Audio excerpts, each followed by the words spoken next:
Welcome to Could Be True, the YouTube channel that helps you drift off to sleep with fascinating stories to spark your imagination. So close your eyes, relax, and let the story carry you away.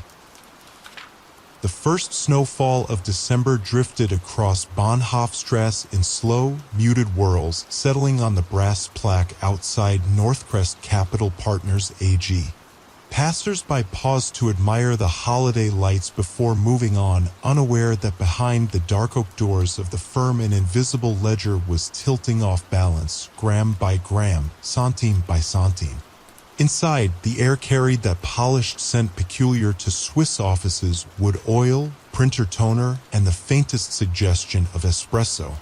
Marina Holt, senior internal auditor, sat alone in the quiet review room, a glass enclave designed so sound never reached the trading floor. Her tablet, a matte black ledger one, lay propped beside two sharply creased manila folders. On the screen glowed a spreadsheet of month-end reconciliations, 10 subfunds, 40 offshore accounts, 1,000 entries that should have offered the comfort of symmetry. Instead, a single line refused to tie itself down. Account Edelweiss, Export Reserve, domiciled in Singapore under the trustee Shell Sienna Maritime Pte.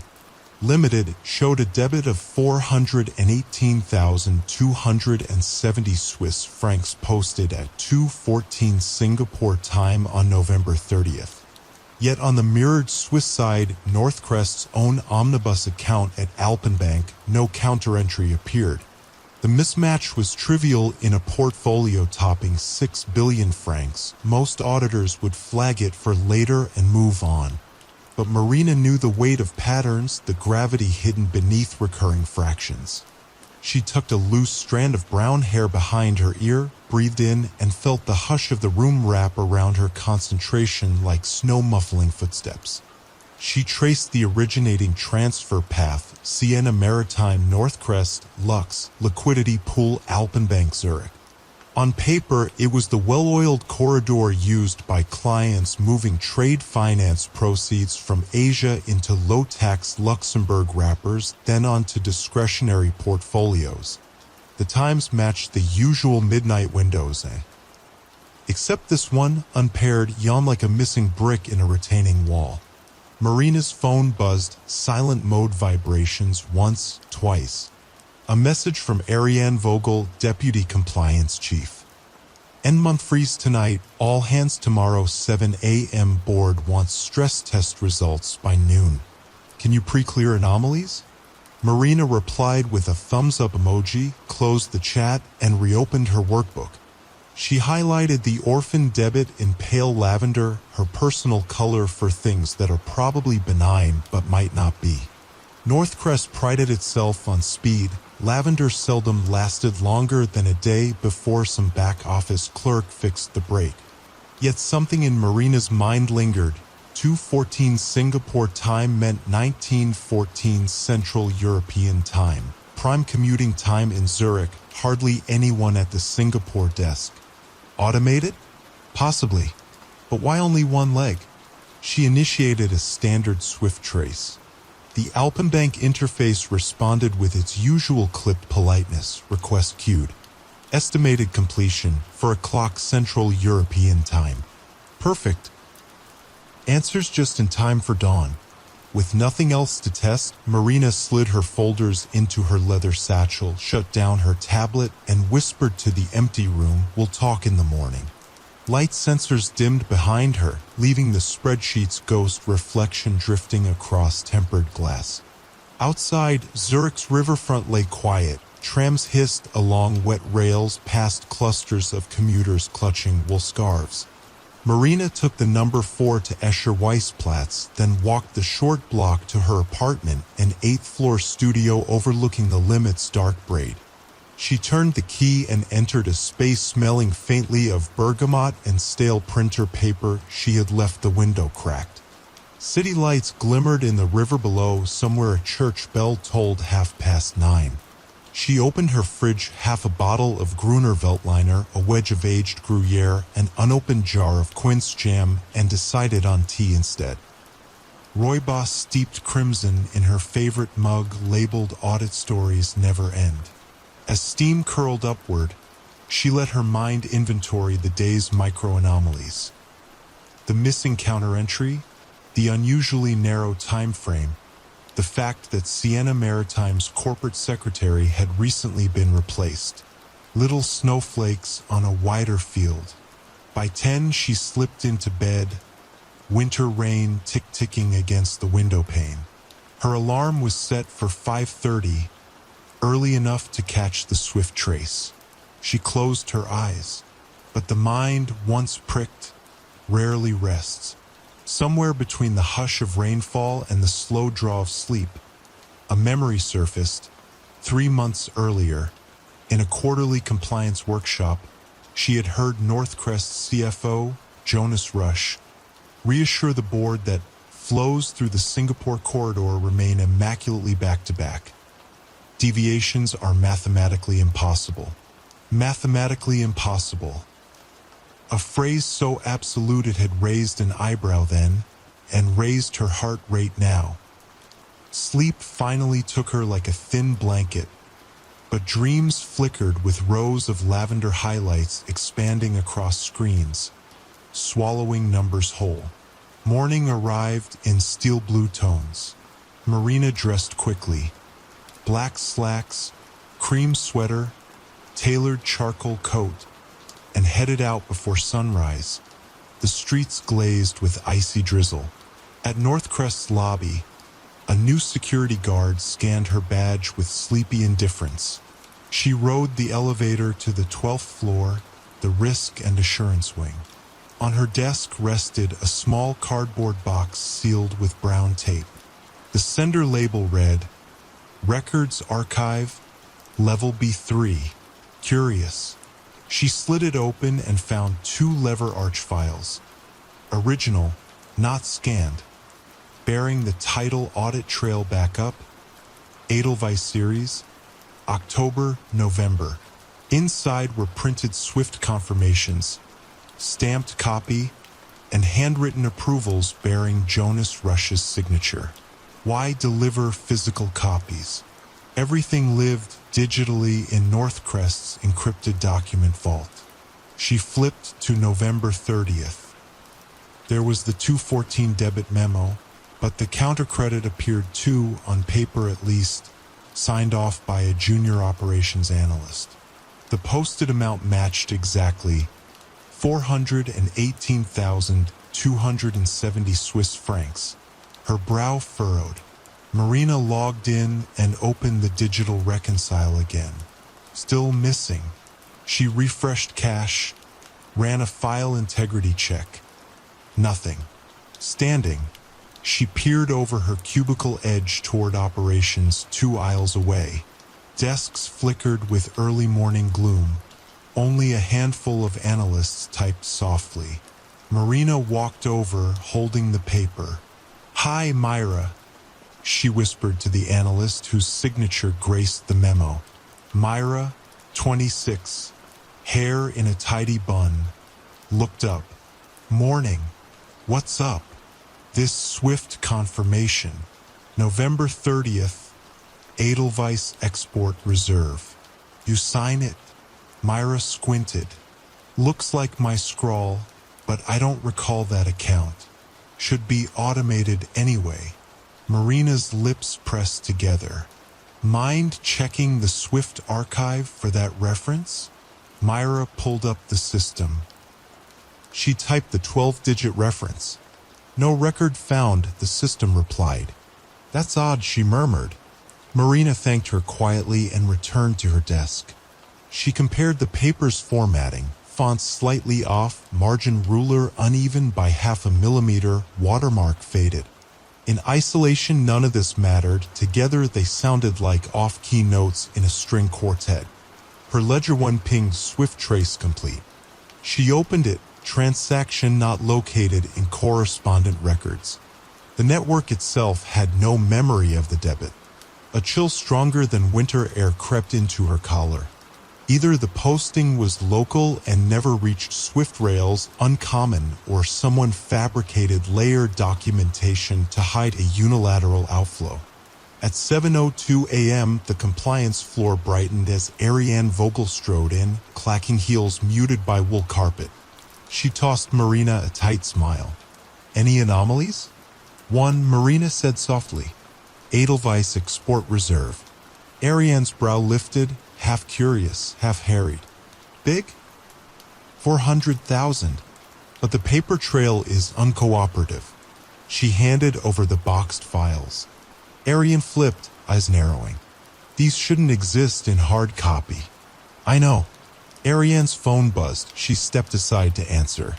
Marina watched her expression freeze, then thaw into mild cordiality, not recognition exactly, but polite deference.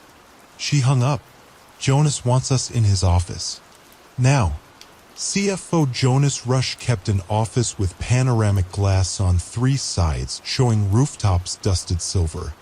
At 48, he exuded understated authority, neatly parted blonde hair, tie the color of midnight ink, cufflinks small enough to be invisible unless one searched. He greeted them with a genial nod. "Marina, Ariane, please sit." Steam curled from a porcelain teapot at the corner table. Jonas poured 3 cups himself, no assistant in sight. "Early mornings require Darjeeling," he said, adding a single sugar cube to his own. Marina clasped her cup. Jonas's hospitality always felt fractionally rehearsed, as if he'd studied manners until ritual replaced instinct. "We've a board meeting in 2 hours," he began, fingers steepled. "I understand you identified a reconciliation gap?" "Correct," Marina replied in a gentle cadence. "Edelweiss Export Reserve. The debit exists, credit does not. Additionally, Myra's signature appears on a physical Swift confirmation that Swift cannot verify." Jonas nodded slowly. "I appreciate diligence. Let's keep perspective, operational clerical error. We process thousands of trades nightly and occasional file drops. IT flagged a patch failure early that morning. I'll have them restore the missing record." Marina inhaled softly. "Of course. However, the transaction posted outbound on our side. That suggests a manual override rather than an IT glitch." Jonas's eyes held hers a second too long, a silent press of piano keys. Then he smiled, warm enough to melt frost. "Excellent catch. Forward me the trace. I'll liaise with Alpenbank. We'll close it before the audit freeze." He rose, signaling dismissal with practiced subtlety. Marina and Ariane stood. As Marina crossed the threshold, Jonas added, almost casually, "Audit narratives can spook directors. Best present this as resolved variance, not open risk." "Yes." His tone was velvety but edged. Marina nodded once. "Understood." The door clicked shut behind them. Back in her cubicle, Marina reopened the ledger.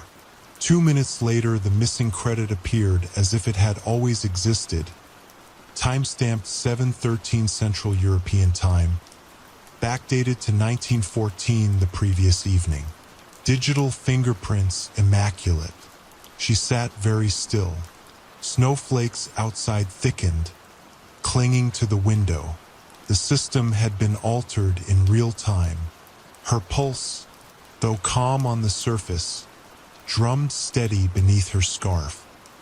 She saved screenshots, encrypted them, and emailed them to a private Proton address she used only for personal backups.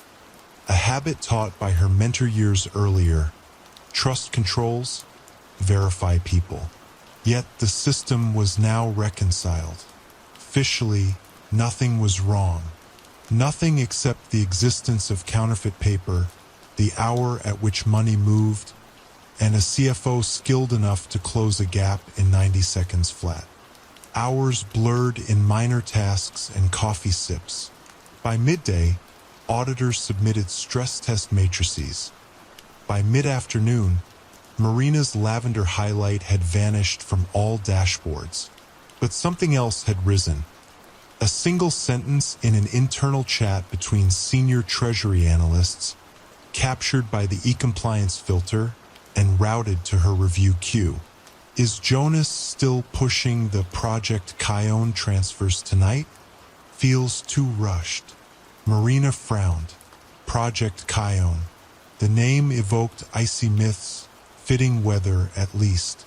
She searched the internal project database. No results. She leaned back, letting chair leather sigh softly. From the adjacent corridor came muted laughter, the untroubled hum of business continuing apace. She closed her eyes, allowed breath to lengthen, let the soft hush of HVAC fill her ears like white noise. Facts drifted in slow orbit, a single discrepancy overwritten on command. Physical documents appearing with forged detail. A code name unknown to compliance dictionaries. A CFO coaxing audit language toward silence. When she opened her eyes, afternoon light had dimmed, and flurries pressed against glass like curious moths. Her watch read 17:07. She gathered her coat, but paused at the sight of her phone. One new voicemail, no caller ID. She pressed play, held the speaker to her ear. A male voice, whisper low, filtered through faint static. Ms. Holt, the numbers you're chasing are only the snow on the roof. Tonight at 23:30, Blumenstrasse tram stop. Come alone. Bring no Northcrest devices. The message ended in a dull click. Marina stared at the black screen. Behind her, office lights began their energy-saving fade, descending the floor into dusk blue silence. Outside, the city waited beneath thickening snow, as if cushioning the footfalls of whatever truth might surface, or whatever truth might prefer to remain buried. And somewhere in that hush, a question breathed itself awake. Who else could see the lavender? Softly, Marina zipped her coat and stepped into the quiet corridor, the voicemail's chill combining with winter air as she resolved, almost calmly, to keep the appointment. Snow kept its patient rhythm long after office lights blinked out, each flake drifting like a feather laid gently on Zurich's hushed streets. Marina left Northcrest at 8, early by the firm's nocturnal standards, but late enough that no one marked her absence. She walked rather than took the tram, savoring the soft crunch hush beneath her boots, letting her breath slow until it matched the lull of the city. The quiet suited her thoughts, thoughts she'd tucked away all afternoon, thoughts that now unfolded like maps under lamplight. Blumenstrasse lay across the river in District 3, a residential stretch where small bakeries closed before dark and the tram stops were little glass shelters edged with ivy. On the way, Marina passed shuttered shop fronts, their window displays silvered by frost. The click of crossings, the faint chime of bicycle bells, the distant whir of a snowplow, each sound felt muffled as though the night were cushioning every ripple of air. She arrived at 23:18, 12 minutes early. The tram shelter held a single wooden bench and a dim timetable board. Above, a street lamp cast a pale amber halo that illuminated airborne crystals. She took a seat, careful to keep her posture relaxed. No Northcrest devices. She had left her tablet locked in her desk drawer, powered down her corporate phone, and slipped a cheap prepaid mobile purchased that evening at a kiosk near Hauptbahnhof into her coat pocket. A childhood habit returned, counting seconds in pairs, 2 heartbeats per number, to measure time without looking conspicuously at her watch. 1, 2, 3. At 21, 2 soft footsteps approached, not on the sidewalk but on the adjacent park path. A man in a charcoal wool overcoat, collar turned up, emerged from between bare lindens. He did not enter the shelter. Instead, he stood 5 paces away beneath the next lamp, snow gathering on his shoulders like powdered sugar. His features were indistinct: a shadowed brow, thin nose, no visible beard. He carried no briefcase, only a rolled magazine tucked under his arm. "Ms. Holt," he said, voice no louder than leaves moving. "Thank you for keeping the appointment. Your message was persuasive," Marina answered. She kept her tone even, like warm water. Her gaze scanned his coat hem, shoes, the slight tilt of his stance, details that revealed calm rather than threat. He nodded once. "You're looking at a seam, not the garment. Project Kion is larger than a misplaced ledger line." Marina folded her hands. "I'm listening." The man lifted the magazine, a 5-year-old issue of The Economist with a cover about global shipping bottlenecks. He peeled back the glossy wrapper to reveal a tightly folded A4 sheet. Walking forward, he slid it onto the bench beside her, then retreated.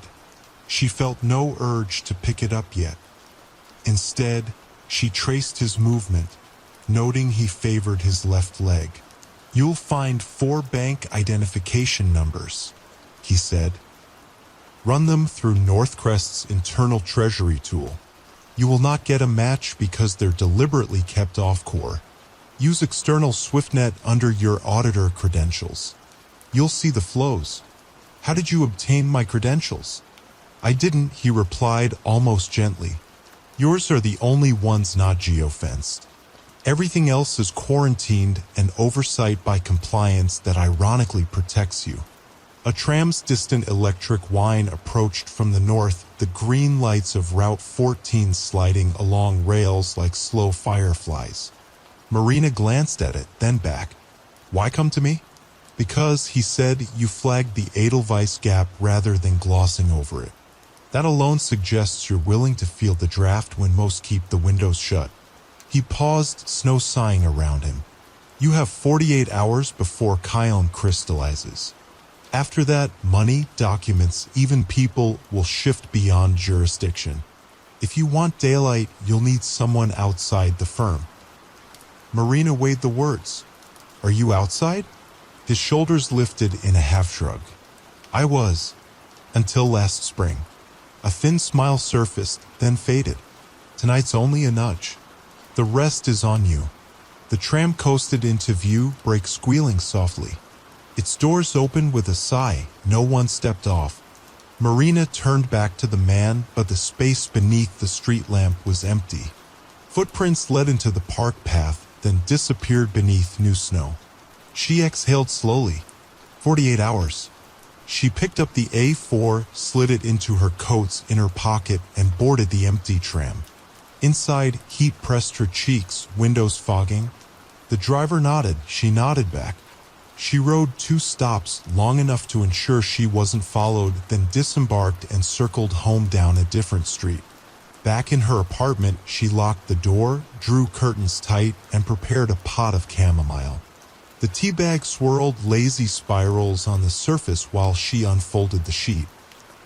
For bank identifier codes, each linked to an alias. FBRPGB2L, Farbreeze Property plc, London. SK Lent WT1, Skylane Nominees, Taipei. Devachkal, Derberg Versicherungen, Santiago. Marlena INS, Zagreb, the 4th Lacta BC, instead, a local Croatian gyro number. Underneath was a terse note: look for mirror flows 14 November 15th December. Outgoing, 93.4 million Swiss francs. Incoming, 88.0 million Swiss francs. Spread? Question: who collects difference? No signature. Mirror flows, that phrase flickered across her memory from a continuing education webinar on laundering typologies, money sent out and back in roughly equal amounts, giving the illusion of legitimate turnover while carving unspecified slivers with each lap. 93 million out, 88 back. 5 million missing in transit disguised as FX slippage or brokerage fees. She opened her laptop, personal, not company, and launched a Tor browser more out of habit than necessity. Instead of logging directly into SwiftNet, she searched corporate registries. Farbreeze Property plc dissolved 8 months ago. Its last director a Panamanian nominee. Skylane nominees shared an address with 23 other export firms above an electronics market in Taipei. Derberg Versicherungen purported to sell agricultural reinsurance in Chile, yet reported 0 employees. Marlena INS showed no website, only a single postal box near Zagreb's freight rail depot. She sipped chamomile. The floral warmth steadied her breaths while she scribbled arrows on scrap paper. Northcrest Farbreeze, London, Skylane, Taipei, Derberg, Santiago, Marlena, Zagreb. A roundabout path across 5 time zones, each leap giving regulators fresh jurisdiction to lose the scent. Another page of her notes. Project Chion equals freeze, Greek goddess of snow. She underlined freeze. Something about end-of-year liquidity freezes. Capital call windows, regulatory dark periods. She flipped open her phone's calendar. The upcoming weekend had a European Central Bank maintenance blackout, no cross-border settlement updates for 48 hours. A perfect silence. 48 hours before Chion crystallizes. His warning aligned. The hour reached 1:12. She should sleep. Auditors perform poorly on caffeine alone. But a name tugged at her tongue. Helene Svensson, her former mentor at Finlux Forensics, now a regional director at the European Banking Authority in Frankfurt. Helene had taught Marina to see money as water, always looking for downhill slopes, always pooling where terrain allowed. They hadn't spoken in 6 months, but trust built in long winter nights of testing flowcharts seldom eroded. Marina drafted a short email in encrypted Proton. Possibility of unlicensed capital flows through Swiss asset manager. Urgent cross-border angle. Can you spare 20 minutes tomorrow? Coffee on video, not phone. She left out company names. Hit send. Closed laptop. When sleep finally came, it was thin and reed-like, swaying with each gust of doubt. She dreamed of blank spreadsheets filling with lavender until they turned a deep, bruised violet. Thursday dawned pewter gray, horizon blending with lake. At Northcrest, Marina arrived at 7:15, just ahead of Jonas, who breezed past reception, code immaculate, greeting staff by name. He gave Marina a nod that hovered between friendly and supervisory. She responded with equal neutrality, then slipped to her cubicle. She pulled up the Treasury dashboard. Overnight, 9 new entries appeared tagged KHIO in the narrative field. Small transfers of 2.1 to 2.3 million Swiss francs each, all routed via Alpenbank's Singapore conduit, value date Friday. She drilled into one. Ultimate beneficiary, Derberg Versicherungen, Santiago. The BIC matched her sheet. She took screenshots. This time she uploaded them to an encrypted thumb drive she wore on a chain beneath her blouse, a habit so old it felt like part of her wardrobe. At 9 o'clock, a firm-wide email landed. Subject: System Upgrade, Treasury and Custody Modules. Dear colleagues, please be advised that as part of year-end enhancements, the custody platform will enter read-only mode from 2000 hours Central European Time Friday until 6 o'clock Central European Time Monday. During this window, transactional data may appear incomplete. Kind regards. IT Governance. Marina felt her pulse stir. Read-only mode, perfect cover for data erasure or restatement. She scanned recipient list, entire firm plus auditors. No reason to suspect anything untoward. Helene replied to Marina's midnight note at 9:12. Call set for 12:30 Central European Time. Use signal. Relief tempered by caution. She copied the attachments to a hidden folder titled Yoga PDFs, then wiped local traces. Near 10, Arian appeared, hair slicked into a low ponytail. Jonas wants daily progress on stress test narratives. She placed a binder on Marina's desk, lowering her voice. Also, he insists all anomaly chatter route through him.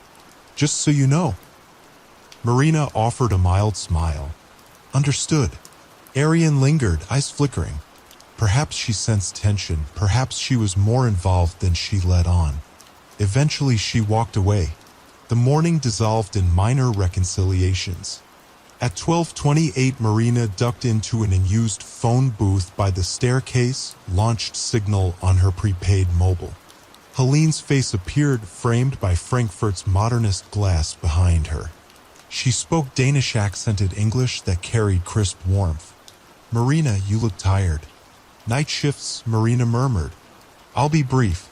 For 10 minutes, she outlined the Edelweiss ghost entry, the forged Swift, the hidden BCs, the approaching system freeze. Helene listened, sipping tea from a chipped porcelain cup. "This feels like layered inversion," Helene said softly, "the term for laundering where money is moved out under one risk banner, returned under another, so it appears as revenue rather than capital.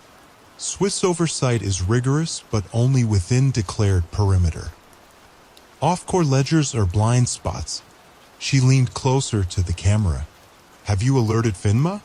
Marina shook her head. "Not yet. I'm not certain enough." Helene's brow knitted. 2 million or 200 doesn't matter. Pattern does.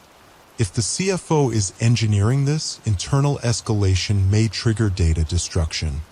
You need outside timestamp. I'll open a provisional inquiry code quietly. Can you send hashed documents to our secure drop? Yes. Do it today. If flows exit settlement by weekend, recovery becomes improbable. Helene's gaze softened. And keep yourself safe. Fraud turns defensive when cornered. They ended call. Marina slipped out. She passed Jonas in the corridor. He smiled, eyes bright. "Lunch?" he asked lightly, as though camaraderie were spontaneous. "I have a deadline to finish narratives," she responded. He chuckled, diligent as ever.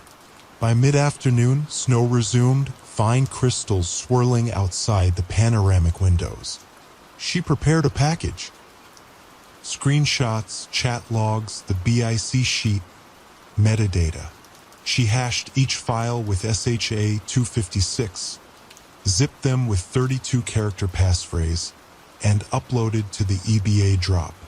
To mask traffic, she tunneled through a VPN exit in Madrid, a trick taught during EU privacy workshops. At 17:10, an email from Jonas Rush pinged. 1900 hours meeting, Strategy Room 4, Project Kion status. Attendance mandatory for audit liaison. She inhaled slowly. Audit liaison meant her. She stood up, stretched, walked to the kitchenette. Coffee aroma mingled with the hush of printers. An operations analyst, a new recruit named Leo, stared into his mug with haunted eyes. She asked if he was okay. He forced a smile. "Long day," he said, voice brittle. Something about his expression tugged at memory. The chat log earlier referencing Kion transfers. Before she could speak further, Jonas's assistant leaned into the doorway. "Leo, Jonas needs you in Treasury Ops." Leo set his mug down, lips pale. "Coming." He left without meeting Marina's eyes. She returned to her desk, heartbeat whispering in her ears like distant tide. The office gradually emptied as colleagues chased early trains. At 18:55, she stepped toward Strategy Room 4, a compact meeting space with smoked glass walls. Inside sat Jonas, Ariane, and unexpectedly Farid Mahfouz, the head of quant strategies, whose team rarely mixed with audit. Leo entered behind her, shoulders tight. Jonas gestured for everyone to sit. "Let's be efficient," he said, voice wrapped in silk. "Kion's liquidity pivot commences tomorrow night. We cannot tolerate logging gaps or message chatter." Ariane status? Ariane recited compliance sign-off cadences, KYC remediation complete, beneficial owners confirmed, all transfers green. Her tone felt rehearsed, slightly flat. "Farid." "Quant hedges loaded," Farid murmured, eyes on his tablet. "Leo?" Jonas's gaze sharpened. Leo cleared his throat. "Swift message queue shows 7 outbound tomorrow, 7 inbound Monday pre-open." His hand trembled faintly. Marina observed Jonas's cufflink, a small silver snowflake, too fitting to be coincidence. He turned to her. "Audit perspective?" She kept her voice tranquil. "Reconciliations match ledger. No unresolved variances." The statement was technically true since system now aligned. Yet she felt the sentence taste of chalk. "Excellent," Jonas said, smiling thin. "Once proceeds re-enter, we close the year with surplus and avoid needless capital raise. Northcrest prospers, clients prosper." Farid lifted his eyes. "Assuming spreads stay at forecast." "They will," Jonas replied, a gentle finality. Meeting ended in 20 minutes. Jonas thanked them for discretionary effort, promised champagne following week. As they filed out, Marina lagged behind. Jonas caught her glance, lowered his voice. "I admire loyalty, Marina. Some chase ghosts, but ghosts only exist if we believe in them." She answered softly, "Numbers rarely haunt without cause." His smile flickered. "Rest assured, this story ends happily." She nodded, left. Back at her cubicle, she collected minimal belongings, coat, scarf, thumb drive. She sensed Jonas watching from glass balcony, though she did not look up. Elevator descended floor by floor, the hush thick like snowfall. Outside, evening lamps cast cones of light on untouched drifts. She walked toward the river, mind steady, breath fogging. In her pocket, the prepaid phone buzzed once, unknown number again. She stepped under a stone arch, answered. The same low voice, "They've accelerated. Tomorrow 1600 hours, Weishafen Ferry Pier. Bring backup copy of all evidence. I'll arrange safe courier to Luxembourg." "Who are you?" she whispered. "A ledger that learned to speak," he said. Line clicked dead. Marina stood, hand warm around the phone. Ferry Pier, a public place, broad daylight. But if Jonas sensed leaks, surveillance might follow. Snowflakes drifted onto her hair, melting into tiny beads. She looked up at the quiet sky. Somewhere above, stars waited behind veils of cloud, silent witnesses to lines of code, paper trails, whispered summons. Her breath left in a plume, slow and calm. Tomorrow held 40 hours until system freeze, perhaps less. She began to walk, footsteps marking fresh white powder, each step erasing itself under new snow. The night did not seem cold, rather it felt poised like a held breath before confession. By dawn the snowfall had thinned to a faint drizzle of ice crystals that clung to street signs like delicate lace. Marina rose early, ate half a slice of toast she barely tasted, and packed only what she needed. Her passport, the encrypted thumb drive on its slender chain, a brown moleskine filled with lavender ink notes, and a slender gray scarf that blended with almost any coat. She left the prepaid mobile powered down inside her purse. For travel, she preferred silence to connectivity. She walked to Stadelhofen station in the half-light and caught the 7:09 S-Bahn to Rapperswil, intending to change trains twice more before looping back into Zurich. An old habit of adding stray loops to shake loose any follower who might be watching from the first platform.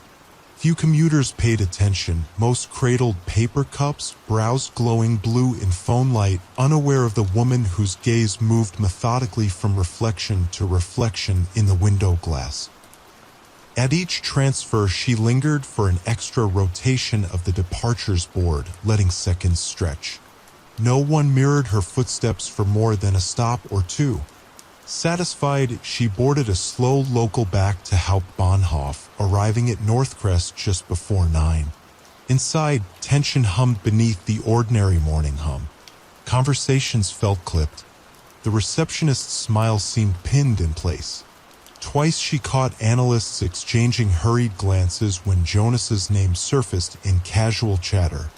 Marina slipped into her cubicle, powered up her Ledger One, and opened the LiveFlow's dashboard one more time. 9 outbound transfers, each labeled KHIO, sat in the pending queue, value date Friday night, exactly as Leo had said.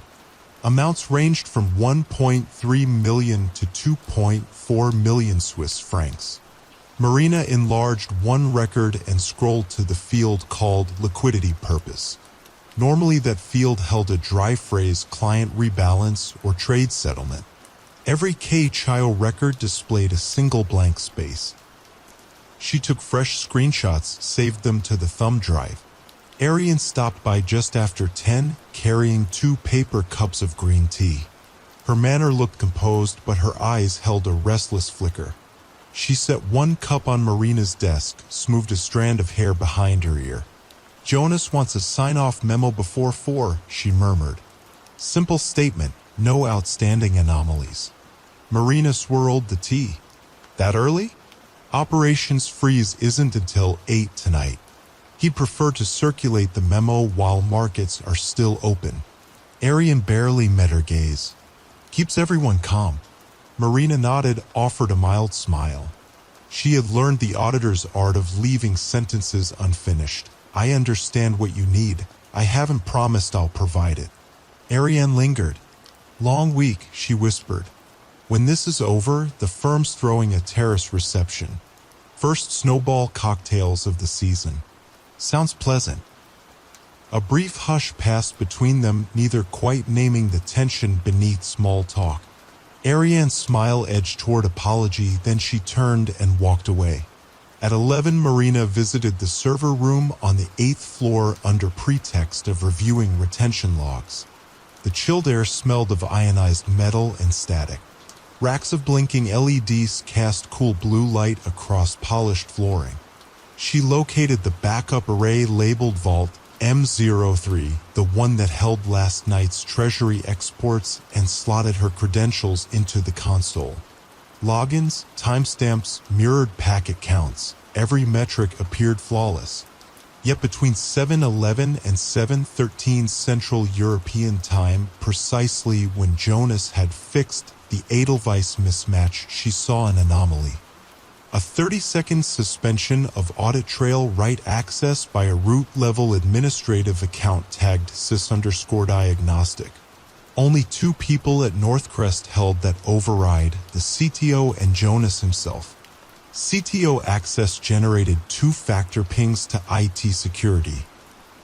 Jonas's override lived on a hardware token kept in his own desk. She exported the snippet to an external .evt file, zipped, and copied it to the thumb drive. The chain around her neck felt suddenly heavier, as though evidence carried literal weight. Exiting the server room, she almost collided with Leo. He started, dropping a sheaf of treasury printouts that spiraled to the floor like slow snow. "Sorry," he muttered, kneeling. Marina crouched to help gather the pages. Numbers and bank codes danced across them. She spotted Derberg CLP and Skylane TW amid the mess. "You're working weekend reconciliations already?" she asked quietly. He nodded without meeting her eyes. "Jonas wants pre-match data in case systems are flaky." Flaky, she thought, or purposely blank. His hands shook. She set a forefinger on one printout, pressing gently. Leo breathed. He inhaled, exhaled. "Thanks." A fragile half-smile surfaced. Then he hurried away. Lunch hour arrived with sleet that rattled against office windows. Marina rode the lift to the ground floor, stepped outside, and walked 2 blocks to a tiny cafe where she was unlikely to meet colleagues. She ordered lentil soup, found a corner table, opened her personal phone, and dialed Helene over signal. Voice only, no video. Helene answered on the second beep. "I have your files," Helene said without greeting. "Preliminary flags are ugly. The flows map onto an enforcement case we've been circling for months, code name Snowbridge.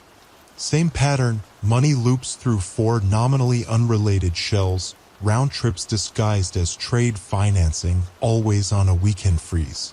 Marina stirred her soup. "You can intervene before Friday? We can open a cross-border hold, but we need local action for Swiss leg. FINMA's urgent team can step in if someone on-site swears out a formal concern. They'll need an officer's name, evidence chain, a timestamp before funds move. I can submit a sworn anomaly statement this afternoon." Marina's spoon hovered. "But Jonas will see it. He's authorized on all compliance filings." "Then file concurrently outside the corporate channel," Helene said quietly. "FINMA has a rapid financial integrity portal. I'll text a link. Use your EID. The moment you click submit, they can freeze host bank positions even if the firm tries to wipe the ledgers." Marina felt pulse tick inside her wrist. "Understood." Another pause, softer now. "Be careful. Once Jonas realizes an external freeze is coming, you'll be visible." "Visibility's part of the job," Marina replied with calm she half felt. They ended call. She finished soup, left a few franc coins, and stepped back into sleep. The afternoon unwound like a spool, every minute a quiet clink of the second hand. Marina drafted a concise memo for Jonas. Re-audit liaison review, no unremediated variances identified in pre-freeze reconciliations. Attestation appended. She left signature line blank, timestamped 1537. She saved it but did not send. Instead, she opened a private browser tab, navigated to the encrypted FINMA Rapid portal Helene had linked, and uploaded the entire evidence bundle, screenshots, event logs, BC lists, plus a brief narrative of the suspicious pattern. Naming Jonas as the override account holder. She added cell number, supervisor details, and clicked submit. A progress bar crawled across the screen. At 15:54 it turned green. Case ID 24-3781, Z, Intervention Priority, Level 2. Action Team en route to coordinating bank, Alpenbank Zurich. Reporter, Marina Holt. Her breath came out slowly. Level 2 meant preliminary but real. Under Swiss process, FINMA could instruct Alpenbank to place a provisional hold on flagged transactions even before contacting Northcrest, buying time to inspect. Ferry meeting at 16 was minutes away. She encrypted one more copy of evidence to the thumb drive, slipped it inside her coat's inner pocket, and powered down the corporate computer. In the hallway she glimpsed Jonas exiting his office, coat on arm, expression smooth as ever. He glanced her way. "Heading out already?" he asked lightly. "Quick errand," she said. "Back by 5. He smiled. Always efficient. "Safe travels." The elevator doors closed between them. She felt, for the first time, a tremor of unease, not from his words, but from the absence of anything amiss in them. Jonas exuded the serene calm of someone convinced the board is in his pocket, regulators asleep, the path clear. Weishafen Ferry Pier sat on a quiet elbow of Lake Zurich, a wooden structure bleached pale from winters of wind. At 16:04 Marina reached the pier, breath curling in front of her. The lake wore a skin of pewter, waves lapping gently against pilings. A single ferry, MS Helios, was berthed, its afternoon route due to depart at 16:25 for the short crossing to Kilchberg. Only 2 passengers waited on benches beneath the canopy, both engrossed in their phones. The informant was not in sight. Marina walked to the far end of the pier, where an old coin-operated telescope pointed toward the opposite shore. She leaned on the railing, the wooden boards vibrating faintly underfoot whenever a wave slapped the pylons. In her coat pocket, she closed fingers around the thumb drive. Minutes passed. Footsteps approached, measured, deliberate. She turned. A woman this time. Mid-40s, Scandinavian blonde hair tucked beneath a navy beanie, camel coat cinched at waist. She carried a thin courier envelope but no bag. Her gaze held steady calm. "Miss Holt," she said. The voice matched the man's timbre from nights before, low, controlled, yet clearly female. It struck Marina how easily vocal cadence can mislead when delivered over poor signal. "I expected someone else," Marina replied. "We adjust optics," the woman said. "Name's not important."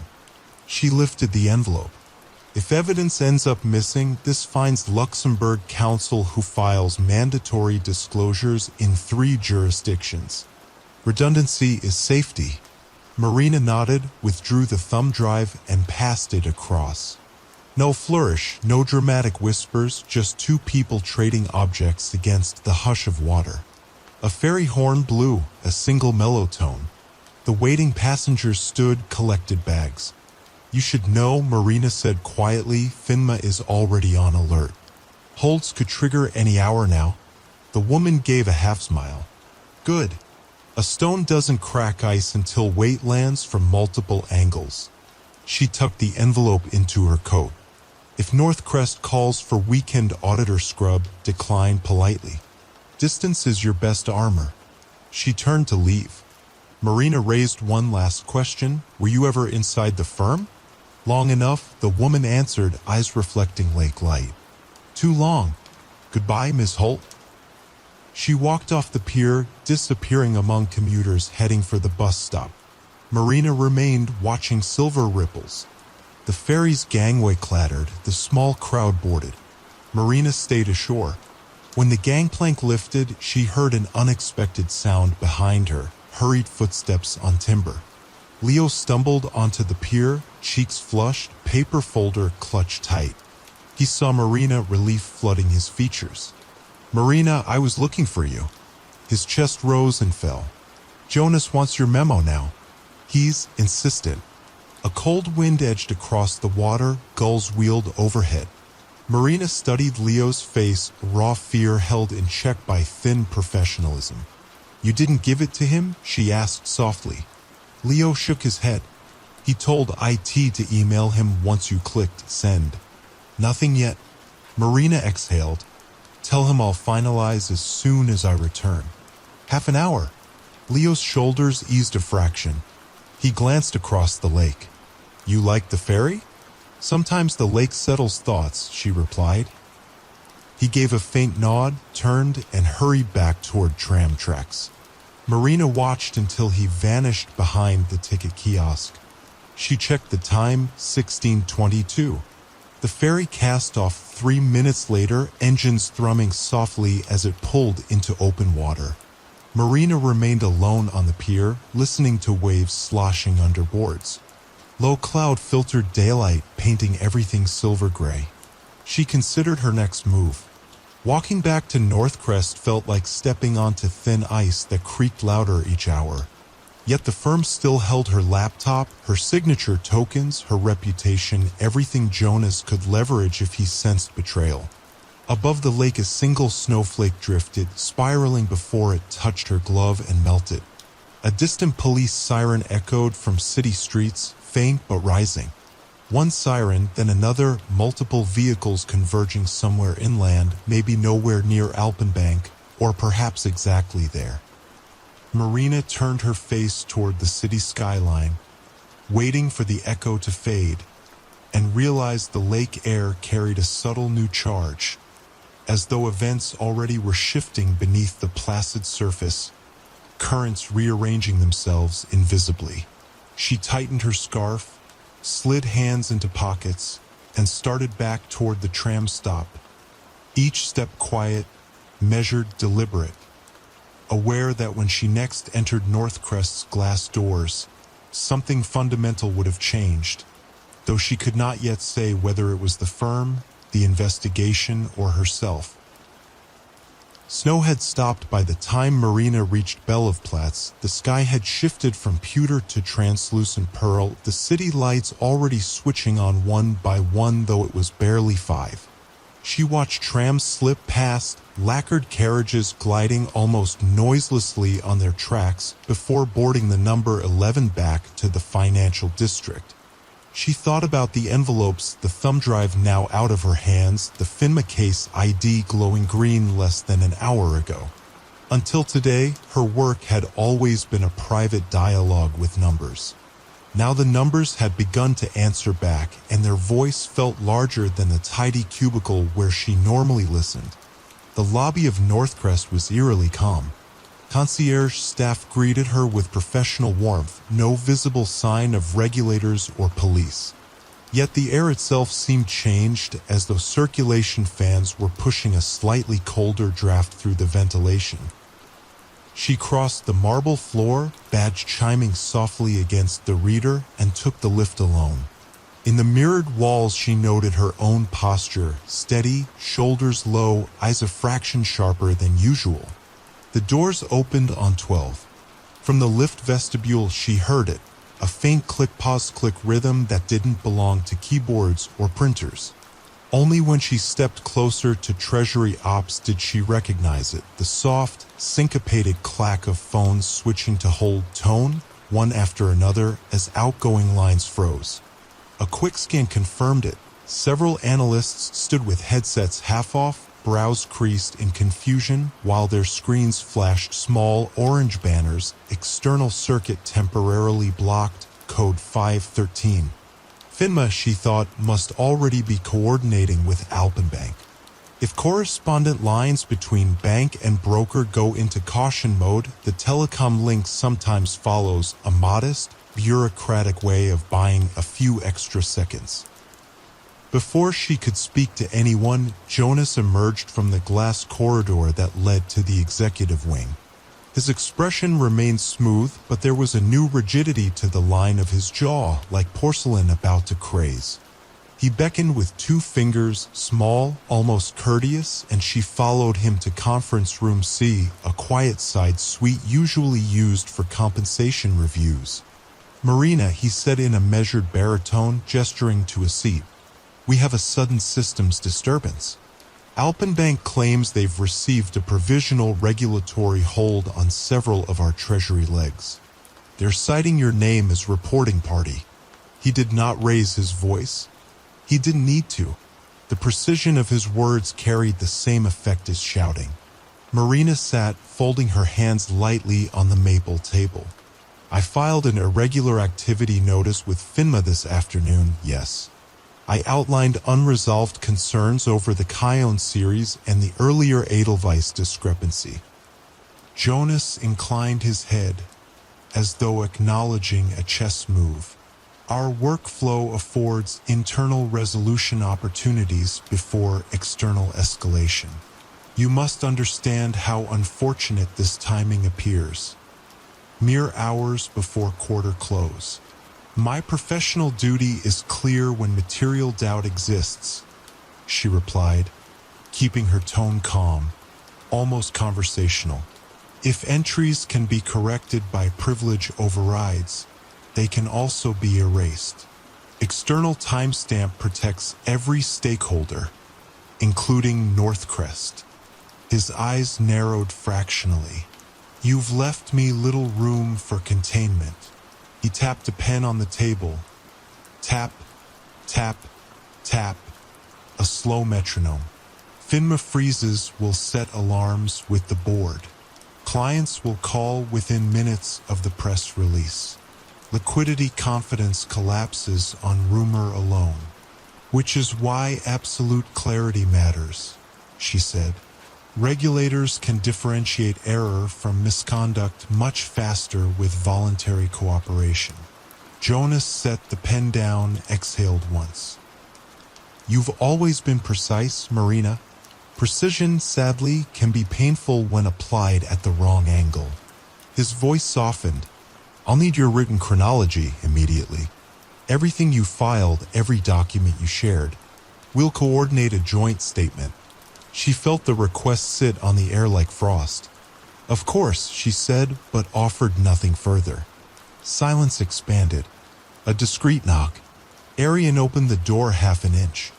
Jonas, IT security says FINMA officers are at reception requesting urgent on-site review. They have a perimeter freeze warrant. Jonas's shoulders tensed. Escort them to boardroom 1.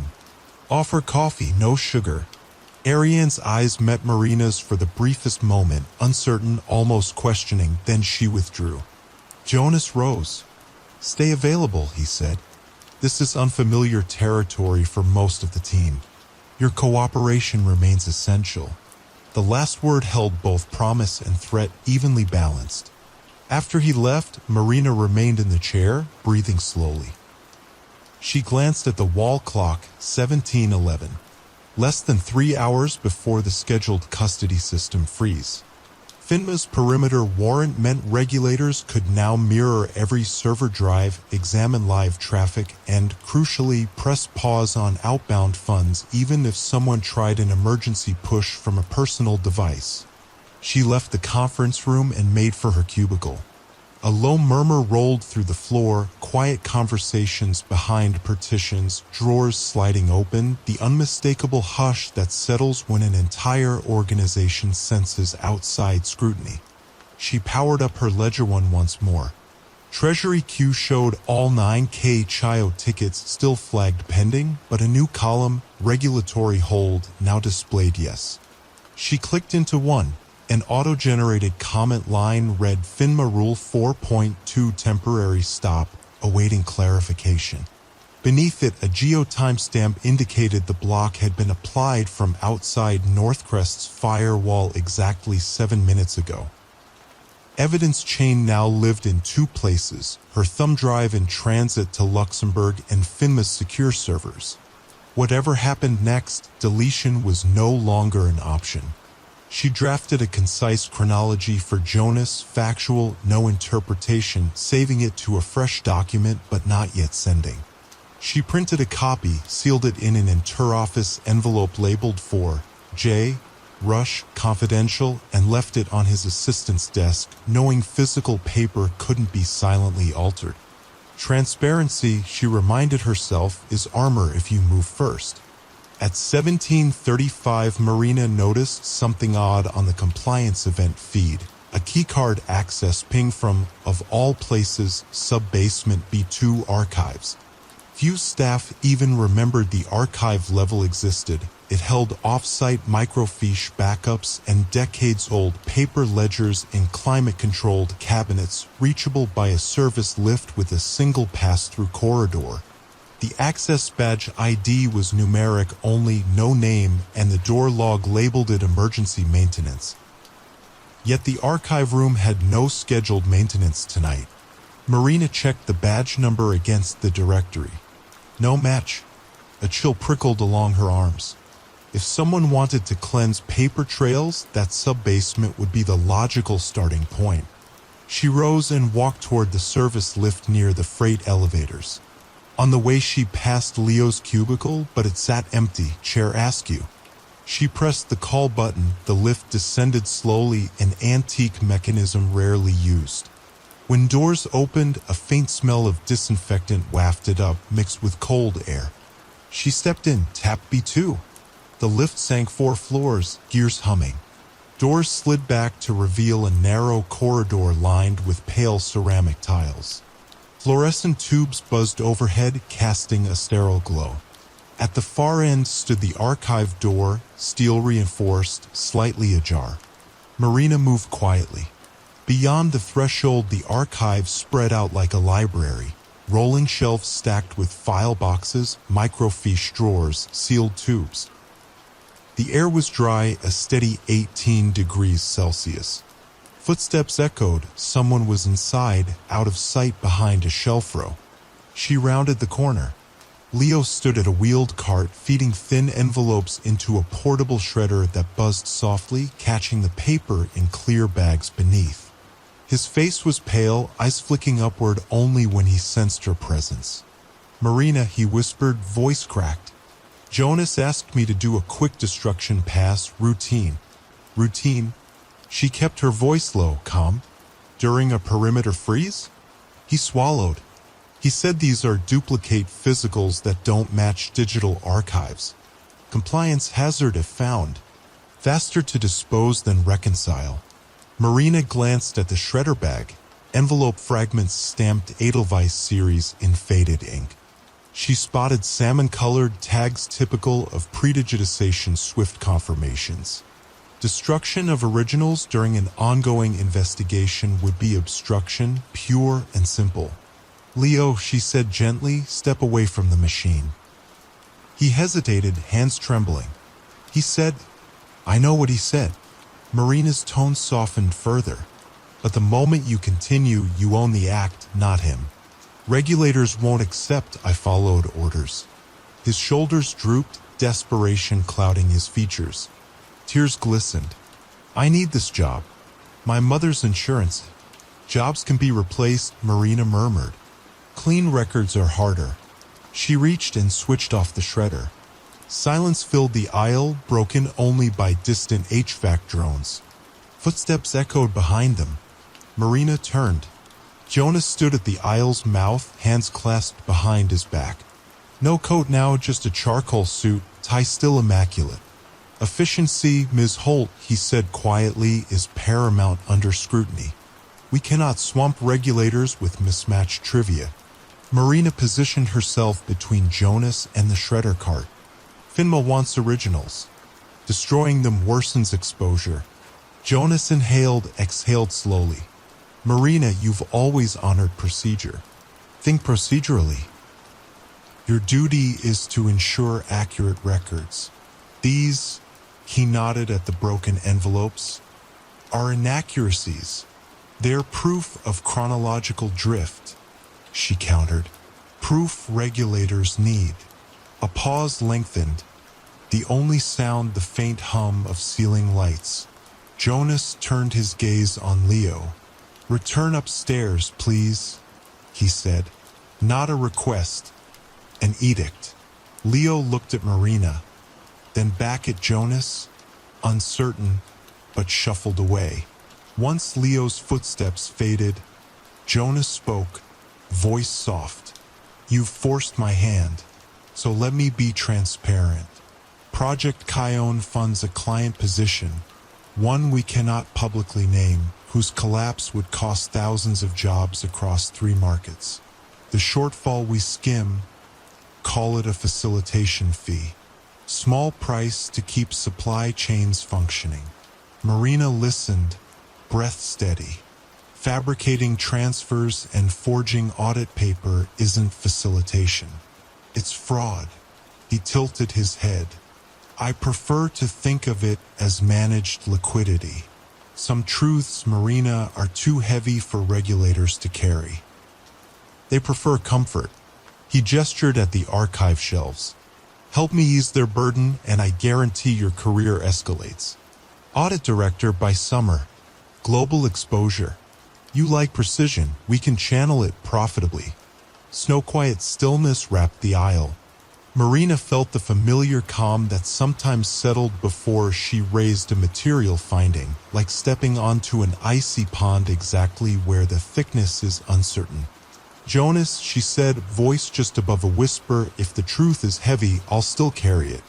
That weight belongs on the record, not hidden behind convenience. For the first time his composure slipped, a flicker in the eyes, almost grief. He stepped closer, lowering his voice further. Finma will be thorough. They'll freeze everything. Bonuses, promotions, even simple payroll might stall. Careers break on optics, not verdicts. I can still isolate the narrative, pin it on a rogue intermediary, but only if evidence remains minimal.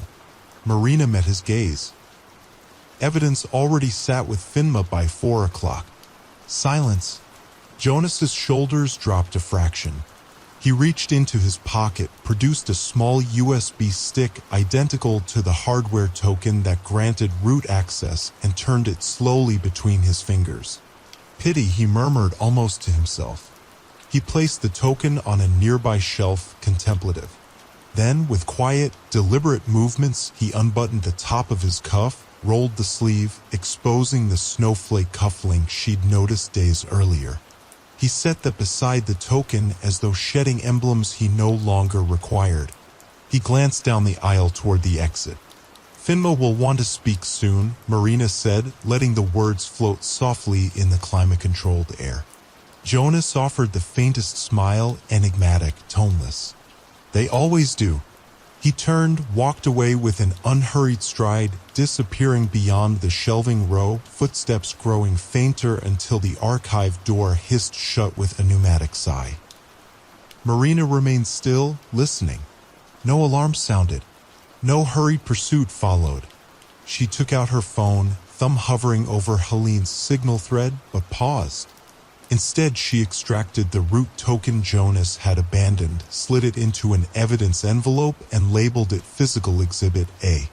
Behind her, the partially shredded envelopes lay like snowdrifts of paper, edges ragged but salvageable. She began lifting fragments into a second evidence bag, hands moving with patient care as though wrapping fragile ornaments for winter storage. Above, fluorescent bulbs hummed, steady, soft, unwavering. And somewhere 4 floors up, regulators were pouring coffee, preparing statements, asking for explanations that could no longer fit inside polite euphemisms. Marina sealed the last bag, exhaled slowly, and felt, beneath the controlled chill of the archive, a single pulse of warmth. Not triumph exactly, but the quiet certainty that truth, once placed on the scales, can balance itself without further push. She switched off the shredder, wheeled the silent machine against the wall, and headed toward the lift, evidence bags tucked under one arm like slender packages waiting to be unwrapped. When the doors slid open, a soft chime echoed through the corridor, level B2 doors secured. She stepped inside, pressed 12, and ascended. The lift rose smoothly, and with each passing floor she sensed something subtle settling into place, like snow finally reaching ground after a long drift, laying itself gently over every hidden surface. Marina stepped from the surface lift into a corridor no longer familiar. What had been the everyday hush of an after-hours office was now infused with a precise, almost reverent silence, the kind that settles in data centers when the last console is powered down. 3 FINMA officers waited outside boardroom 1. They wore no uniforms, only dark suits with discreet lanyards clipped to their jackets, and spoke in measured tones that never quite carried to the next cubicle. One held a portable imaging rig, compact, graphite-colored, cables neatly coiled, ready to mirror any drive attached to Northcrest's network. Arian appeared at Marina's side with a clipboard pressed to her chest. Under the fluorescent light, she looked drawn, as if her cheeks had surrendered a subtle blush she normally carried through even the longest shifts. "Marina," she said, voice hushed, "the regulators will want you first. Jonas is unavailable at the moment." Unavailable. The word floated between them, evasive and oddly soft. Marina nodded, lifted the evidence bags, and followed the officers into the boardroom. 1. A room rewritten. The boardroom's walnut table had been cleared of its usual water carafes and embossed notepads. Instead, 2 laptops showed scrolling hashes, every line a digital fingerprint of servers upstairs and in the basement. A 3rd screen displayed a live Swift watch list. Transfers tagged KHIO pulsed amber, each stamped on hold. Marina placed the bags on the table. Officer Schaefer, tall, mild-voiced, with rimless glasses, broke the quiet first. "Ms. Holt, thank you for responding so promptly." He unsealed the bags, logged each item. Bag A, root token, silver housing, serial ending 42D9. Bag B, partial paper fragments labeled Edelweiss series, October and OV. Numbers, times, initials, then a signature from Marina in jet black ink. The meticulousness felt strangely calming. The ritual of proper chain of custody had always soothed her during trials, and now it steadied her pulse again. A second officer, Jensen, Danish accent, graying sideburns, adjusted his laptop and nodded. We have administrator sessions recorded at 1914, 1914, CT on November 30th and 0711, 711, CT this morning. Both used the token you surrendered. Marina kept her tone level. Root access in the CFO's possession. I found it abandoned in the sub-basement after an attempted destruction of originals. Schaefer raised an eyebrow, almost a gesture of reluctant admiration. That will be helpful. They asked for chronology. She gave it succinctly, letting silence settle between each piece so every fact could sink without rush. When she described the forged Swift form, Jensen's fingers paused on the keys. "Did you verify the watermark batch?" he asked. "Offset 5 millimeters. Likely printed on a home office unit." She pointed to the fragmentary color bleed. "Microdot patterns wrong for Alpenbank." Jensen nodded, satisfied. After 50 minutes, the questioning eased. Schaefer took off his glasses, cleaned them with a lint cloth, then replaced them with exaggerated care. "Ms. Holt, by filing at 1554, you created a first witness vector. Under Swiss procedure, we may consult you further, but you're not under caution. Feel free to rest in the adjacent lounge. We'll handle the mirror imaging." Marina thanked them, stood, and crossed to the side door. Only at the threshold did she glance back. The two officers bent over code scrolls, the boardroom lights casting a soft glow across wood grain that had witnessed so many tidy quarterly victories and now an untidy reckoning. 2. The lounge and a confession in low light. The witness lounge was no more than a converted meeting nook. 2 armchairs, a muted brass floor lamp, and a small shelf of design magazines no one ever read. Marina sank into a chair, exhaled.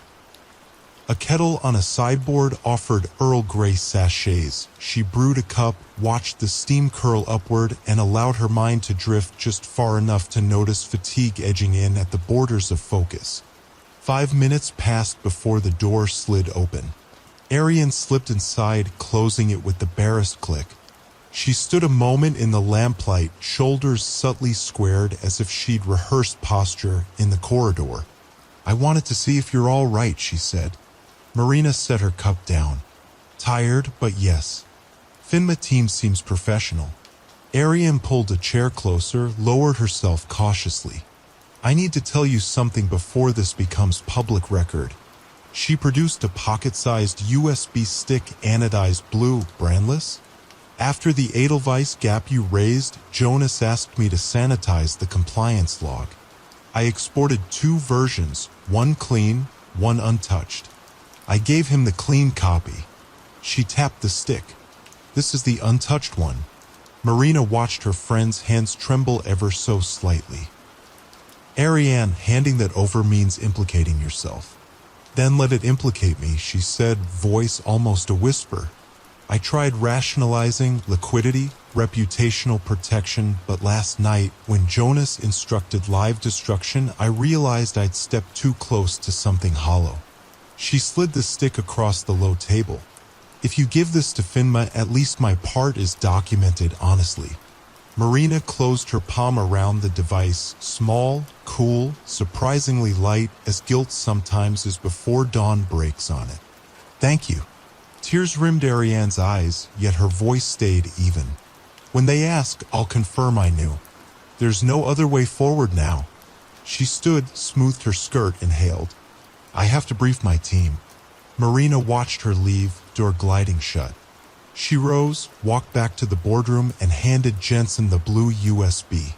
He logged it without comment, but the look he offered, brief, understanding, acknowledged the weight of lines crossed backward and forward. 3. Absences on a winter balcony. By 1905, the office looked like a stage after final curtain. A place still lit, but waiting only for technicians to strike the set. Many of the usual lights had dimmed to power save mode. The hum of copy machines had ceased. Marina packed her satchel, ready to return home. She stepped onto the 12th floor balcony, a narrow terrace of smoked glass overlooking the river. Down on the promenade, people walked as they always did on Friday nights, coats buttoned, collars up. A shadow moved to her right. Jonas stood alone at the far end, elbows resting on the parapet. Snow had begun to fall again. Fine, crystalline, almost hesitant. It dusted his shoulders, settled in his neatly parted hair. He spoke without turning. Regulators confiscated my laptop, looked at me as if I were already sentenced. His voice sounded less like polished granite now, more like something carved thinner by wind. Marina approached but left a meter between them. The lake beyond reflected the milky blur of street lamps. I tried to interpret your actions as self-preservation, he continued, but I suspect you truly believe in unfiltered transparency. She met the softened timbre with equal calm. It's not a belief, Jonas. More an orientation. When numbers drift, they drag people with them. He chuckled once, dry, almost warm. You know, we used to speak of reputation as a moat. Yet here we stand, the water frozen, the drawbridge useless. He paused, gaze still fixed on the slow swirls of snow over the lake. They will find something bigger than me, Marina. Bigger than Kion. Clients who cannot appear on any statement, jurisdictions where absence is a service. I was merely a facilitator. Marina glanced sideways. His profile looked sharp in the diffuse light, the cuff of his shirt still unbuttoned from the basement episode. Why abandon the access token? She asked quietly. A sigh left him, turning to vapor in the cold. Part fatigue, part opportunity. Someone has to carry the story forward, and I had run out of credible narration. He turned at last, offered a small bow of the head. Good luck, Miss Holt. He walked toward the conference corridor. Not detained, Finma would speak with him soon enough, but in that moment free to leave the balcony, his figure receding through the automatic door with a soft pneumatic hiss. Marina stayed, fingers resting on the icy railing. In the hush she felt no vindication, only a muted sympathy for someone trained to sculpt shadows until finally he could no longer find the edges. 4. Night threads and a larger map. At 21:30 Marina reached her apartment. She changed into thick wool socks, brewed ginger tea, and opened her personal laptop one more time. Helene had messaged an hour earlier. We located a parallel set of mirror flows, Taipei, Zagreb, Sao Paulo. Round trip, 43.2. 43.2. MCHF. We need your eyes at 7:30 tomorrow. We'll send link. Marina typed a brief reply. We'll join. Evidence intact here. Finma on site. CFO cooperative but evasive. She closed the lid, dimmed apartment lights, sat by the window watching snow gather on the still river. The city sounded distant, muffled behind double glazing and the quiet inside her own chest. She thought back to the anonymous man and later woman who had guided her steps. The same cadence, one voice across two bodies, a relay rather than a single informant. Whoever they were, their package now rested in Luxembourg Council's hands. Across borders, other regulators might already be waking to fresh dossiers stamped urgent. On her coffee table lay the small hardback notebook, lavender ink, every page a breadcrumb. She opened to a blank sheet and wrote down a single sentence, conscious of how ink dries slow on cold nights. Trust is not the absence of doubt. It is the willingness to name doubt before someone else weaponizes it. She set the pen aside. Outside, church bells chimed 10. Each muted clang carrying over snow-soft rooftops. The city, perhaps, was ready to sleep. But inside Northcrest's mirrored drives, night shift forensic scripts would run until dawn, verifying checksums, correlating time zones, untangling all the borrowed words that had passed for official language. Marina leaned back, eyes half closed, letting the quiet stretch long. She thought of Ariane somewhere revising her own statement, of Leo at home perhaps explaining a long day to someone who knew nothing of shredded paper, of Jonas navigating a final attempt to script himself into a less damning chapter. And she thought of the numbers, still, silent, suspended, waiting for morning when they would once again declare what was true, what was fiction, and what remained too fragile yet to categorize. Snow thickened against the window in gentle taps. Marina, at last, allowed her body to fold into sleep on the sofa, ginger tea steam cooling at her side, the city's lights shimmering faintly on the river like rows of decimal points stretching into darkness. Marina woke before dawn to the hush of snowfall, so fine it felt more suggestion than weather, a gauze laid over the city's pulse. For a moment she let her eyes roam the half-lit room, coat on a chair back, thumbed notebook on the coffee table, the soft green blink of the router, then she sat upright, already composing the day's opening sentence in her mind. Outside, fresh drifts contoured the riverbank, street lamps cast blurred bronze halos that seemed to hang motionless in the chill. She showered, dressed in a charcoal sweater and slate trousers, subdued hues that made no claim to triumph, and slipped the silver root token and Ariane's blue USB into an inner pocket beside her phone. The cup of ginger tea she reheated tasted faintly metallic, memory of last night's steeping. She drank it anyway, anchoring thoughts on the gentle heat. At 7:26 she logged into Helene's conference room. 4 thumbnails appeared. Helene in Frankfurt with Dawn brushing the glass behind her. A Brazilian regulator named De Silva framed by tropical pre-sunrise, a Taiwanese compliance lead, Ms. Lin, under fluorescent light, and a Luxembourg lawyer, Amélie Girard, in a paneled study that smelled, even across the screen, of beeswax and old contracts. Quiet greetings, no small talk. Then Helene shared a screen filled with staggered arrows. Mirror flows split into 2 rings. Helene began, voice soft but deliberate. Ring you triggered Zurich, London, Taipei, Santiago, Zagreb. Ring B starts in Taipei, loops Sao Paulo, Tallinn, then back through an Andorran custodial cell. Combined outbound since mid-November. 136.6. MCHF. 136.6 million Swiss francs. Combined inbound, 129.4. MCHF, 129.4 million Swiss francs. Differences, 7.2. MCHF, 7.2 million Swiss francs. Too large to pass as FX bleed, 136.6. Minus 129.4 equals 7.2. 136.6 minus 129.4 equals 7.2. Helene zoomed on a date range, funds scheduled tonight at 20:03 Central European Time, right inside Northcrest's declared freeze, then backloaded on Monday pre-dawn EU time. Ms. Lin unmuted, her tone almost apologetic.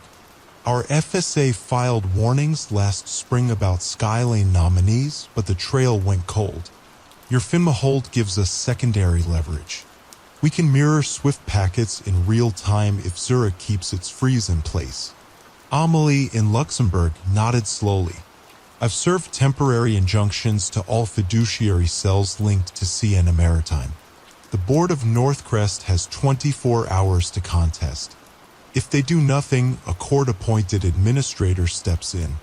Helene glanced at Marina. Northcrest's internal posture? CFO is reflective, but legal counsel may still downplay scope, Marina said. We have dozens of hard originals, shredded fragments partially salvaged, and 2 divergent compliance logs. Root token is with FINMA. Helene offered a perceptible breath of relief. Good.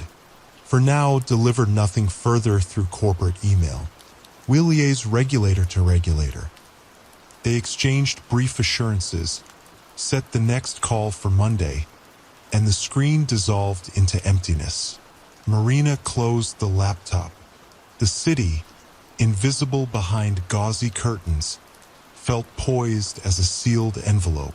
She slipped into boots, wrapped her gray scarf, and left the apartment. 1. A holding pattern in glass and snow. At Northcrest, the entrance gates bore discreet white stickers, FINMA seals no bigger than postage stamps, each printed with a QR code. Employees tapped badges as usual, but every swipe now echoed a little louder in the collective mind. You are entering a field under watch. Marina rode the lift with Ariane and 2 risk analysts speaking in near whispers about weekend skiing plans they now suspected would be canceled. When the doors slid open, they parted ways. Marina headed directly to the makeshift regulator hub that was once Jonas's corner office. The room had changed overnight. Screens on simple metal stands streamed packet captures.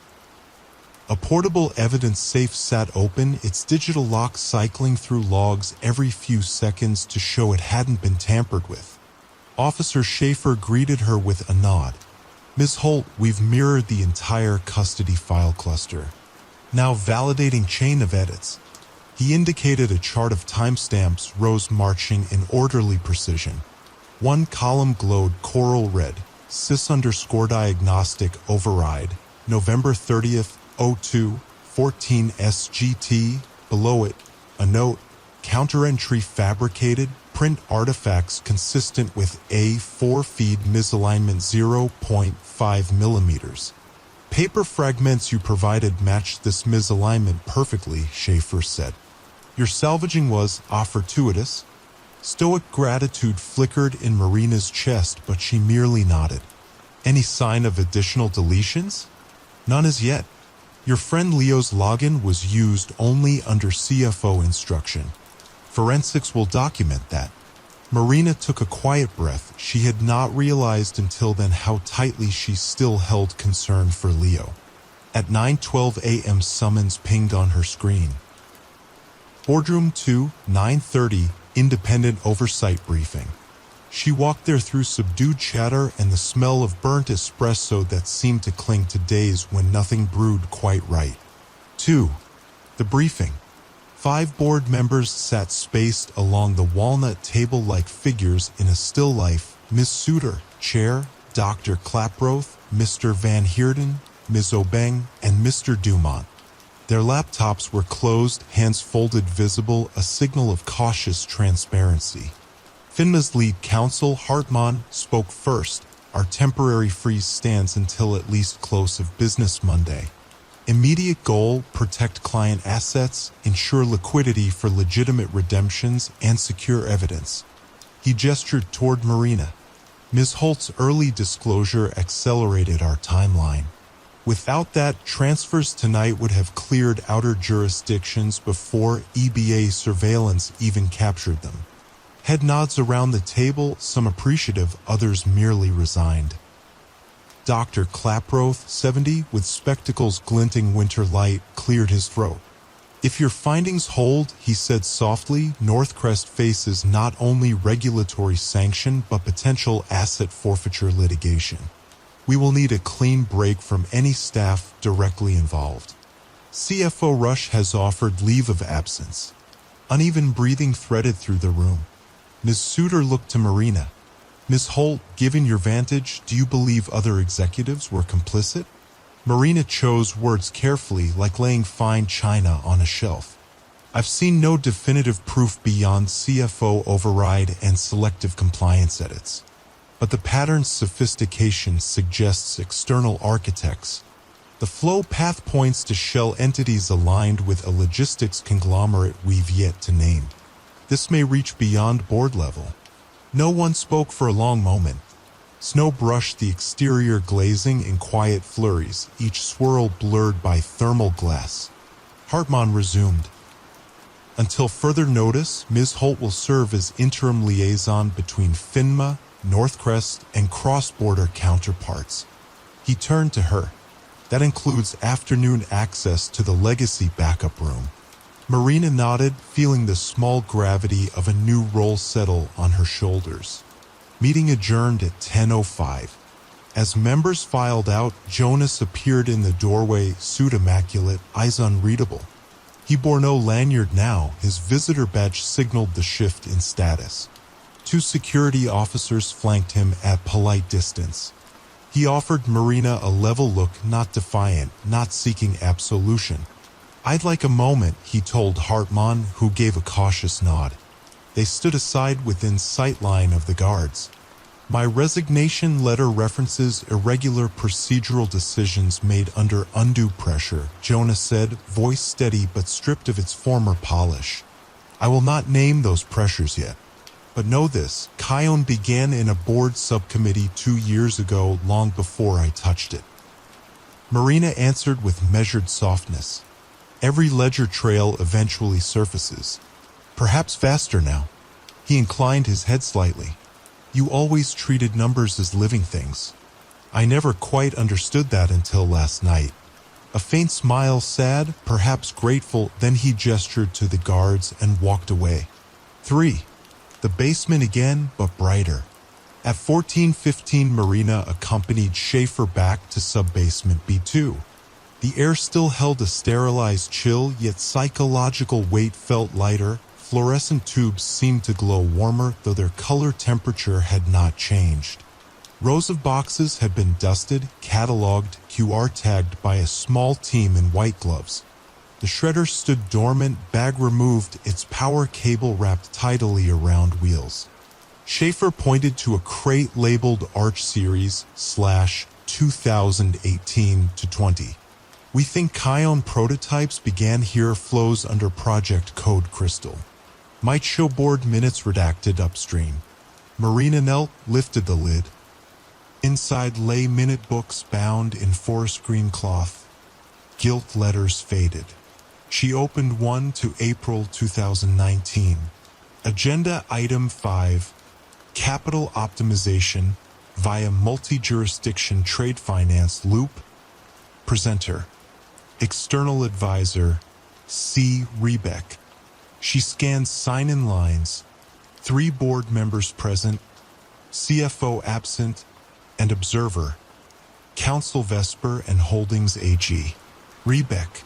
The surname matched none of Northcrest staff lists. She snapped a photo with FINMA's evidence camera, placed an index tab, moved to the next page. A risk matrix graded low to moderate, language echoing Jonas's earlier assurances. Founding fingerprints, Schaefer mused, adding metadata to the chain. They spent 2 hours in gentle quiet, turning pages, photographing signatures, each flash strobing off metal shelving in soft bursts. Marina's thoughts curved outward, imagining the path of consent. An external advisor slides a plausible scenario. Board members hungry for yield nod, trusting reputational shields.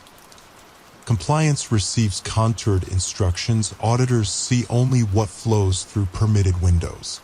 Numbers, she thought, whisper gently, but the rooms they pass through shape the timbre of their deceit. At 17:05, Schaefer closed the final box. "We have the who, maybe the why. The how is already on disk. Tomorrow we start correlating." They rode the lift up. At the 12th floor, Marina stepped out into evening hush. Schaefer returned to level 10 where hardware imagers hummed. She lingered by the window. Snow had stopped again, leaving the streets below glazed and reflective, lights shimmering like slow metrics settling after market close. 4. A last call and something like release. By 1940, Marina sat at her desk, most colleagues long gone, drafting an end-of-day summary for FINMA. A chat pop-up flashed, Ariane V, requesting video.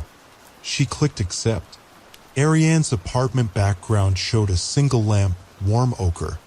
Her voice carried exhaustion edged with a fragile calm. Compliance team has started redrafting procedures. She paused. I wanted to say thank you. Not just for exposing this, for not leaving me alone with it. Marina offered a small smile. Truth has more stamina when shared. Ariane exhaled a soft laugh that almost sounded like a sigh. FINMA cleared Leo. He's relieved. Says he might take next week off to visit his mother. Her eyes watered. She brushed them quickly. Sleep well, Marina. You too. The call ended. Silence settled, but it felt companionable now. She powered down the terminal, stood, and gathered her satchel. In the reflection of darkened windows, she saw only her outline, indistinct, part of the office's afterimage. She switched off the small desk lamp, letting dusk fill the cubicle. Elevator descent, lobby lights, the muted beep of the security barrier, each moment felt gentler, as though the building exhaled with her. Outside, air smelled faintly of pine from temporary holiday stalls along the river, mingled with the mineral note of melting snow. She walked north, boots tapping quietly, breath forming steady clouds. In the distance, the cathedral bells tolled 8. Their sound, once a reminder of countless audit deadlines, now seemed to mark something subtler. The point at which hidden structures accept daylight, when ledgers begin to breathe in their own names again. A tram glided by, windows fogged with passengers' warmth. She did not board. Instead, she turned onto a footbridge arching over the river. Below, the water moved dark and slow, carrying specks of streetlight gold downstream. She leaned on the rail, felt the cold iron under gloved palms. Across the water, Northcrest's silhouette rose, glass gleaming faintly in moon-washed snowglow. Somewhere inside, disk arrays clicked, scripts compared hash to hash, and a new chapter of the firm's history began its first quiet lines. Marina closed her eyes, letting the hush seep in. The harm done could not be deleted like errant entries, but it could be traced, acknowledged, repaired in layers. That, she knew, was the long labor of honest work. Not instant absolution, but incremental alignment. Numbers and people slowly reconciled. She opened her eyes, inhaled crisp night air, and resumed walking home through streets softened by fresh snow and the beginnings of clearer accounts. Most crimes end loudly in courtrooms or headlines. The deeper ones end softly, with a spreadsheet finally balancing and nobody cheering but the night guard who always believed numbers should add up. 3 months later, on a muted April afternoon, Marina crossed Luxembourg's Kirkberg district toward a glass courthouse where the Cayenne dossier hearings convened. Spring rain traced gentle filaments on her umbrella. Inside, proceedings unfolded without spectacle. Jonas, flanked by counsel, accepted a negotiated ban from fiduciary roles. 2 board members resigned quietly. A restitution pool funded by seized offshore spreads made whole those investors whose returns had been ghosts. Marina testified for 40 minutes, voice calm, the lavender notebook now an exhibit. As she left the stand, she caught Jonas's eye. He nodded once, acknowledgement, apology, or perhaps simply recognition of the road each had chosen. Outside, rain had stopped. The courthouse steps gleamed. Helene waited beneath a row of lime trees, phone tucked away, face alight with the uncomplicated pleasure of a concluded task. "We did what we could," she said. Marina smiled, pulling her coat tighter against the lingering chill. And the numbers agreed. They began walking toward the tram, shoes tapping softly on wet stone, conversation already drifting to other cases, other ledgers, other whispers that might one day need translating into daylight. Above them, the clouds parted in thin seams, revealing a pale ribbon of sky, quiet, almost spotless, like a fresh cell in a spreadsheet awaiting its first honest entry.